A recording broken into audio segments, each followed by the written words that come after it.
So, something's been on my mind since I last saw the Velma show, which I literally stopped watching after the premiere. I'm not like a lot of other people who are like, it's now the worst show. Oh no, now it's really the worst episode. Now it's really, really bad, guys. You really need to stop watching it because, but you need to watch it even though you shouldn't watch it. I'm not like one of those people who's like, I hate watching it. If I don't like something, I'm not going to hate watch it just because I realize it sucks. It's like it's like eating a bowl of cereal with like 30-day-old milk. I'm not going to eat the cereal or drink the milk if I know it's bad. I'm not going to do that. So I'm not going to be one of these people who like hate watch it and then report back to you and tell you how much it sucks. Yeah, you know it sucks. That's the thing. But I have given it a lot of thought on something else, and I know what you're thinking. Is this where he says, oh, maybe it's not so bad, maybe it's kind of some nuance. Oh, fuck no. Fuck that show. Fuck Velma. This is a horrible show. And like I said before, one of the major reasons why is because the Harley Quinn show does this kind of humor 10 times better than that show. No, the reason why I decided to revisit this just for this one time was because, well, I was thinking about this the other day and I was like, God damn, this is... I had a thought that made me realize this is kind of detrimental to animation. And what I mean by that is that because of Velma, we made it's going to creatively stunt a lot of other shows. Allow me to explain. You see, Velma wanted to do, like, Mindy Kaling and everyone else behind Velma was all like, yeah, we're gonna do, like, a dark, not dark, but like a cynical comedy, dark comedy, an adult comedy on a beloved franchise. And here's the thing, you could do that. That's the thing, is like, you could legit do that, no problem. Like, there is no problem, there is tons of shows that can get away with doing dark humor. Again, look at Harley Quinn, because that's a character that's built for it. And you could do it with Scooby-Doo. The problem is you shit the bed right out the gate. Like, before the gate opened, you shit your pants and tried to waddle out. Like, you tried to do the shark walk. You ever... Yep, just kind of waddle along with a pants full of shit. That's what Velma is. And again, I think the biggest sin for me now that I think about it, the biggest sin that Velma committed is that it's now damaged. Not permanently, but I do think it's damaged a lot of reboots who want to take shows in new directions. The thing of it is that there are a lot of shows out there, especially under Hanna-Barbera and other cartoons out there that could, sorry, autofocus, that could really benefit from getting a kind of reboot. Not saying like a dark comedy reboot, but like a reboot that could be in a new direction. So whenever the execs hear the words new direction, they're going to go, ooh, what about, yeah, but Velma though? Because here's the thing, when something doesn't go right, execs kind of notice, and I know what you're thinking, but Velma was the most watched show on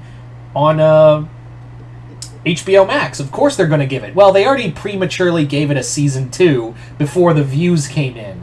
And I imagine that while they're probably enjoying the viewership, what they're also probably going to be doing, and this is kind of a tin hat moment, and I hate doing this, but I feel like this kind of feels apt, is that they'll probably chug out in a year or two, maybe a year less, something that is more closer to home, and a product that is more closer to the product you know of of the IP that you know of, and it feels more comforting. And it could be total even worse crap, but you'll be like, oh, this is more like the Scooby-Doo we know, and that's how they keep you going. Like, that's how they keep the franchise going and keep you interested, because now it feels safe. Like, we tried something different, but now it's clearly different, doesn't work. We need to go back to the formula.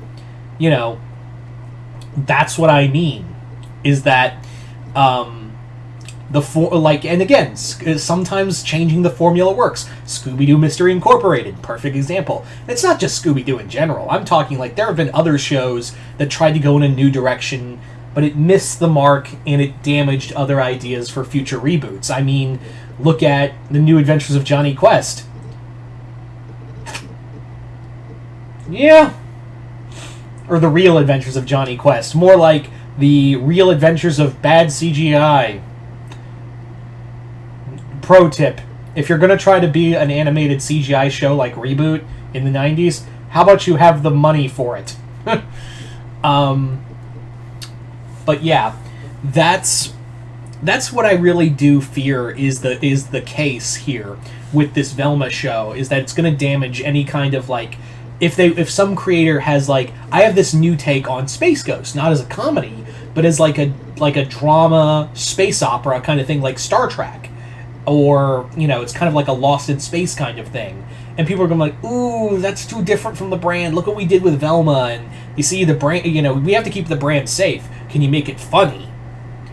That's the problem. Like, that's what I think is the what could be the real sin here, is that it's now officially damaged any kind of, like, for a while. I'm not saying like this is going to be. That's the thing, is like, I'm not saying like this is a permanent damaging moment for any animation reboot. I'm just saying like it's now put a major dent.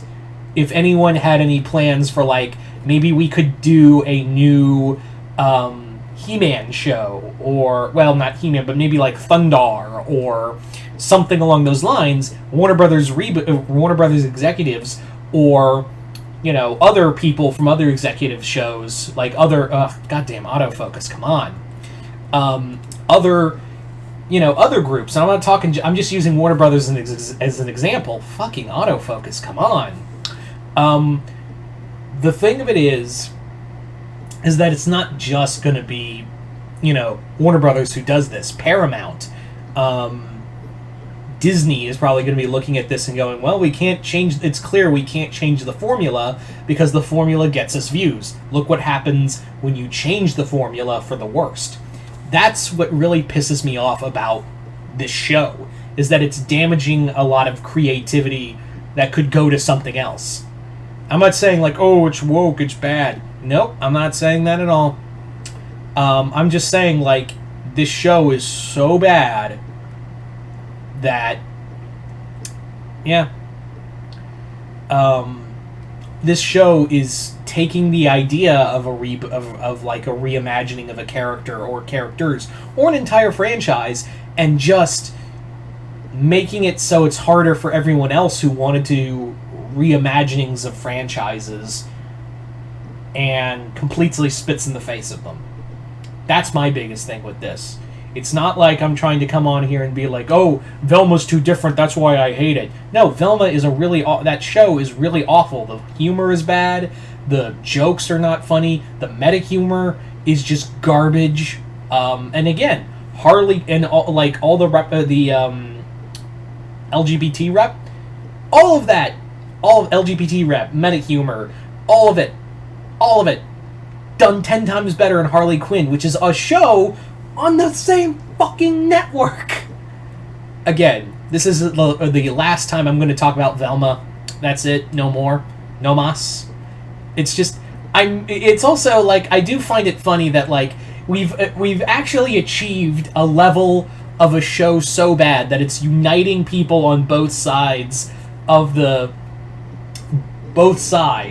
It's uniting people in a shared hatred for this show. It's actually kind of amazing when you think about it. But yeah, fuck this show. I'm done talking about it. I only brought this up because this thought just kind of randomly popped in my head, and I was like, you're right! That is pretty bad! So there you go. So there you go, guys. Hope you all enjoyed this. I'm Mr. Multiverse. I'll see you next time in the Multiverse.